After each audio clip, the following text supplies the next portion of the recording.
So this week's, or I guess probably this half month's worth of senior feed for senior mammoth donkey Teddy. It's brought to us by our friend Jeni Ferguson. Because his teeth are so worn down, he needs this special grain, and he eats 3 quarts of that a day. Yeah, I'll show you. He's waiting right now. He says, "Come on, stop talking and start feeding." So what we have to do is buy this by the bag, and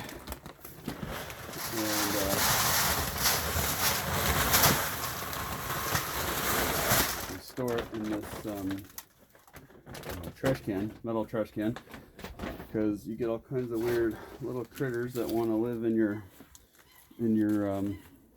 tack room if you've got good stuff like this, and it does smell really good.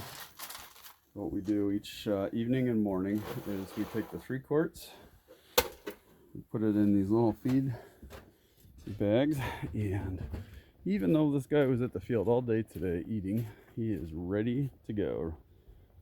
Right, Teddy? You ready for your food, buddy?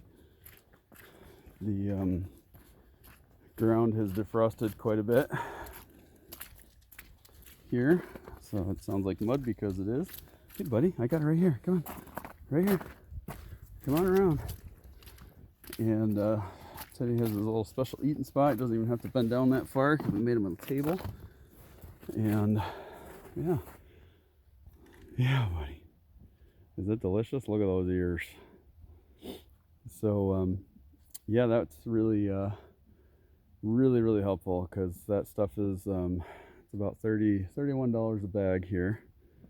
And I never actually figured out how long that lasted, but when he drops it out of his mouth like that, it doesn't help anything.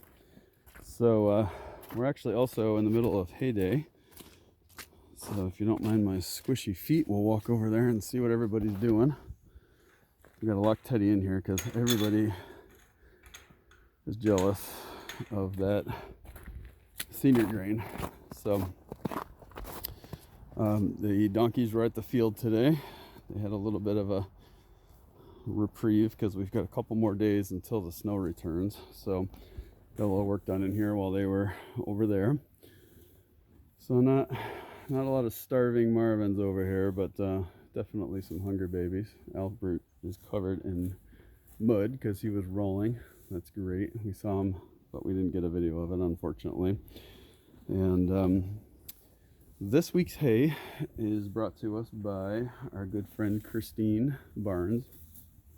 Christine is a volunteer at the farm actually here, and she is a huge supporter. We couldn't appreciate it more. And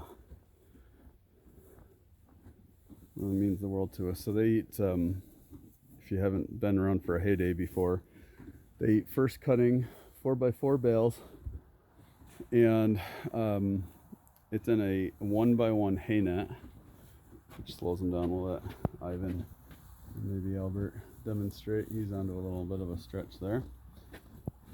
Hi, Ivan. He's a good boy. Yeah. Oops. They actually get quite a bit of hay out of that little hole. And we actually had some people asking about our hay pavilion here. We built this, a year and a half ago. And it's a 16 by 16. It's all pressure treated wood for the posts, and we actually weren't really able to get the dimensional lumber in anything but pressure treated, which actually worked out pretty good because the rain really hits it. But it's big enough that everybody can eat in there without bumping into each other. Okay, Teddy. Okay, buddy. Teddy's not really a fan of things when he is in his enclosed area there. So I didn't really get that hay bale centered very well, but as you can see, everybody's in there. I don't know that you get 12 horses necessarily, but we've got from mini to draft mule. The skid steer is an old used one we bought, pre-electronics, which we love, and we have a quick attach bale spear on the front.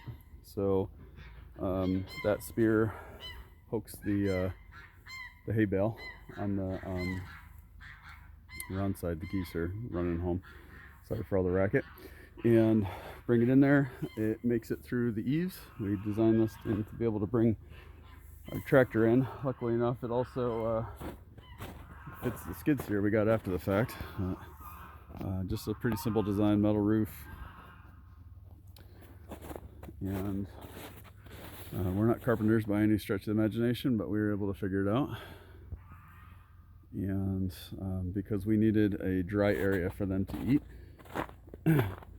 donkeys can't be wet and their feed can't be wet, so we needed a solution for them to all be able to get under and have the hay under. I think that shows it pretty good, all the corners. Yeah, so it works really well. Generally we can get everything raked out. We had an unbelievably compacted amount of hay and poop that we actually thought was the clay layer we put down. We just kept digging and digging. They had gradually over time built it up so much, so we actually put down these rubber stall mats out here, and it works really, really well. It's very easy to clean the poo off of there, no matter what the weather or situation. You can just rake it off. We use a flat pronged metal rake and sometimes a flat shovel if it's out of control. We have that hung up here on the side, and you just kind of scoop it off to the sides, and then on hay day I usually come in with the skid steer and push it off, clear it off if I can, depending on the weather. Right now it's mud central, so we didn't get a lot done, but yeah, the rubber stall mats work really, really well. They haven't been slippery for them. And then we ran a eye loop at the top, another eye loop here, and like a boat clevis. And you can see the rope is destroyed after a year. It's just some cheap Harbor Freight rope. But we use that to pull the bag up. It's not like it's lifting anything. You're not putting a lot of weight on there. But as they eat it, you want to cinch the bag up because the bag is loose. It's made for like various size bales. So I've tried cinching it. I like sewed parts of the bag together like this, so that there was less bag there. But the tighter you get it to the bale, the harder it is to actually get over the bale. So kind of got to make your own choices on what you want, if it's a tidy bag or if it's ease of getting it on there. I tried to find an equal medium. It's just a cheap bag we bought off of Amazon. If you search Aonkey, Aonkey, like donkey with an A, it's just a inexpensive option. This one's lasted a year, and we just do some stitching on it with baling twine. Let's see if I can find some. There's a four-wheeler coming by. Sorry for the noise.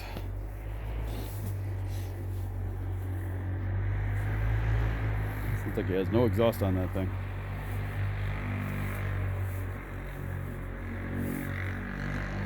Definitely no exhaust. Sorry about that. So you can see here, this is actually where I pulled it together to try to cinch the bag up and take a bunch of the slack in. But it's the same process. If they accidentally chew a hole or whatever, you just take your baling twine and just stitch it up. I don't think there's any examples of that. I just saw some hay net in there. You don't want that. That's really bad for their system. I gotta get that before I miss it. Gosh, that guy's like a mile away and I can still hear him. Sorry about that. The net wrap that is plastic, you definitely don't want them getting into that, into their system. It'd be really bad. Here's a good example right here in front of Becky. Hi, Becky. So that was a hole right there, and I just stitched it up with some of that baling twine. And then because they can get so much hay out of there, what we did is we added some of these They're made for like corner posts on electric fence. We do that on every corner. And then we've got some extra electric fence with handles on it, and we've got one of those sets for each side, and we hook it over on the far side fence. Let's see if I can zoom in on that fence. And let's walk over there. Hang on a second.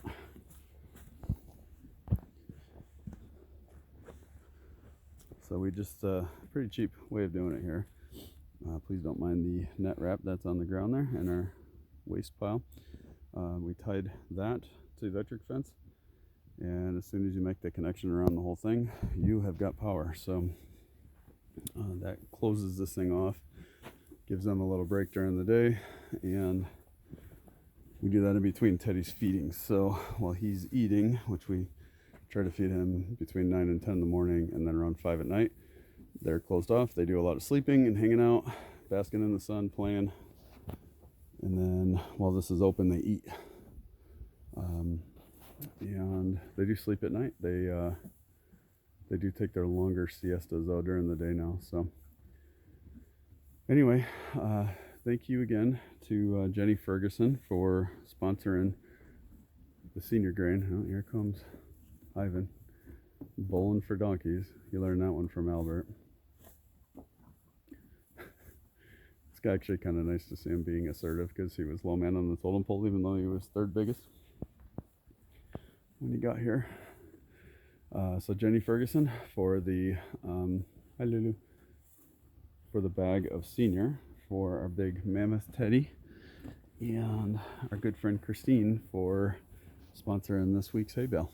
So I thank you, and I hope everyone's having a great week and enjoying our pasture videos. We took so many, we have like a whole week's worth of videos, and I took a few more today. So there's the sunset.